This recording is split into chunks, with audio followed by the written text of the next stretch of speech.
masyarakat di tingkat lokal dengan memperhatikan faktor risiko iklim dan dampak perubahan iklim yang mungkin terjadi. Seluruh upaya yang telah dilaksanakan masyarakat perlu diinventarisasi dan terdata dengan baik agar dapat diukur kontribusinya terhadap pencapaian target pengurangan emisi gas rumah kaca dan peningkatan kapasitas adaptasi nasional. Pendataan aksi lokal adaptasi dan mitigasi perubahan iklim dapat dilaksanakan melalui pendekatan yang bersifat bottom up, yaitu dengan mendorong berbagai pihak mengumpulkan informasi mengenai kegiatan yang sudah dilaksanakan oleh masyarakat dan dapat memberikan manfaat nyata terhadap upaya penanganan perubahan iklim. Pendataan dan pengukuran manfaat tersebut dibatasi pada luasan tertentu dengan menggunakan terminologi yaitu kampung iklim. Kampung iklim merupakan lokasi yang masyarakat telah melakukan upaya adaptasi dan mitigasi perubahan iklim secara berkesinambungan. Dalam hal ini, kampung adalah wilayah administratif yang terdiri atas rukun warga, dusun atau dukuh, kelurahan atau desa, dan wilayah administratif lain yang dipersamakan dengan itu. Penetapan lokasi kampung iklim dilakukan melalui serangkaian proses penilaian yang dilakukan melalui program kampung iklim atau biasa kita sebut dengan Proklim. Proklim diharapkan akan memperkuat kemitraan berbagai pemangku kepentingan dalam menghadapi perubahan iklim serta memfasilitasi penyebarluasan dan pertukaran informasi mengenai upaya terbaik, adaptasi, dan mitigasi.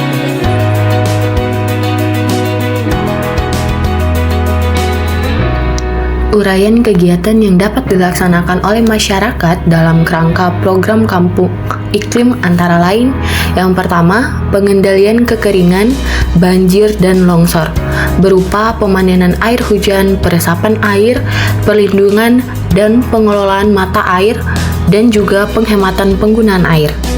Yang kedua, peningkatan ketahanan pangan dapat dilakukan dengan sistem pola tanam, sistem irigasi atau drainase, pertanian terpadu, dan pengelolaan potensi lokal. Yang ketiga adalah penanganan atau antisipasi kenaikan muka laut, erosi akibat angin, dan gelombang tinggi.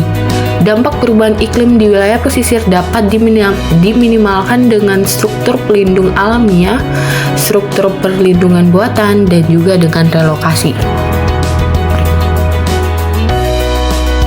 Dalam beberapa dekade terakhir telah terjadi perubahan iklim yang sangat terasa di bumi. Hal ini sangat berpengaruh pada alam dan aktivitas manusia. Salah satunya adalah terdapat penyimpangan suhu yang mencolok yang mengakibatkan banyak terjadinya fenomena alam seperti pemanasan global dan peristiwa El Nino. Berdasarkan data dari official NOAA, CPC, ENSO Probabilities bahwa peluang El Nino di Indonesia semakin menguat di bulan Juni 2023, yakni mencapai hingga 80%. Salah satu contohnya berada di Pulau Jawa, yaitu di Surabaya, Semarang, Jakarta, Yogyakarta, dan Bandung. Berdasarkan data dari ACCU Witer, salah satu di Pulau Jawa yang paling tertinggi cuaca panasnya ialah Surabaya hingga mencapai 42 Celcius.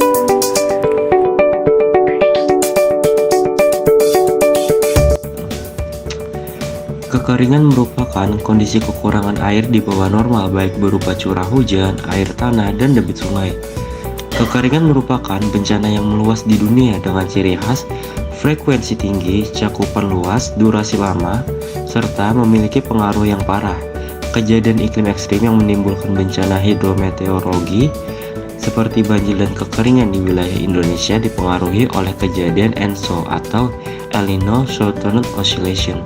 Menurut Heifel et al. 2016 menyatakan bahwa kejadian El Nino sangat berdampak pada peningkatan luas lahan pertanian karena kekeringan yang mengakibatkan penurunan pada produksi pangan. Gangguan ENSO di Pulau Jawa merupakan yang terbesar. Hal ini dikarenakan wilayah tersebut merupakan pusat monsunal Asia Australia yang secara signifikan terlihat jelas pada bulan September hingga November. Fenomena El Nino juga memberikan dampak signifikan dalam menurunkan curah hujan di Pulau Jawa pada Desember hingga Januari. Dikutip dari Kementerian Lingkungan Hidup tahun 2012 UU nomor 19 pasal 1, yaitu program kampung iklim, Kementerian Lingkungan Hidup melakukan upaya ini dalam rangka mendorong masyarakat untuk melakukan kapasitas adaptasi terhadap perubahan iklim dan penurunan emisi gas rumah kaca, serta memberikan penghargaan terhadap upaya-upaya adaptasi dan mitigasi program kampung iklim.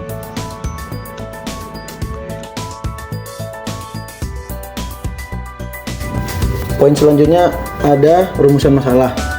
Bagaimana respon dan upaya adaptasi yang telah diambil oleh pemerintah, organisasi non-pemerintah, dan masyarakat dalam mengatasi kekurangan pangan akibat kekeringan. Pada kelompok kami membuat 2 diagram alir pengaruh perubahan iklim terhadap ketahanan pangan. Yang pertama, jika suhu udara naik, maka terjadi 2 kemungkinan. Yang pertama, umur tanaman menjadi singkat, dan yang kedua, respirasi tanaman menjadi naik, yang berakibat terjadinya penurunan hasil panen. Jika hasil panen menurun, maka hasil produksi pun menjadi menurun. Yang kedua, jika curah hujan turun, terjadi 2 kemungkinan juga. Yang pertama, pergeseran musim tanam, dan yang kedua, gagal panen, yang mengakibatkan turunnya produksi pangan dan ketahanan pangan. Program Kampung Iklim, program dalam rangka mendorong keterlibatan masyarakat dan pemangku kepentingan lainnya untuk melaksanakan upaya adaptasi dan mitigasi perubahan iklim, serta memberikan pengakuan terhadap yang telah dilakukan yang dapat meningkatkan kesejahteraan di tingkat lokal sesuai dengan kondisi wilayah. Dari pemaparan materi sebelumnya, dapat dikatakan peluang El Nino terjadi di Indonesia meningkat pesat pada bulan Juni 2023 hingga lebih dari 80%. Lalu, perubahan iklim yang ekstrim dapat memberikan pengaruh yang berkesinambungan terhadap ketahanan pangan seperti adanya kekeringan dan lain-lain. Dengan itu, pemerintah sudah mengupayakan berbagai cara demi mengurangi dampak dari kekeringan tersebut, seperti mengadakan Proklim atau program kampung iklim.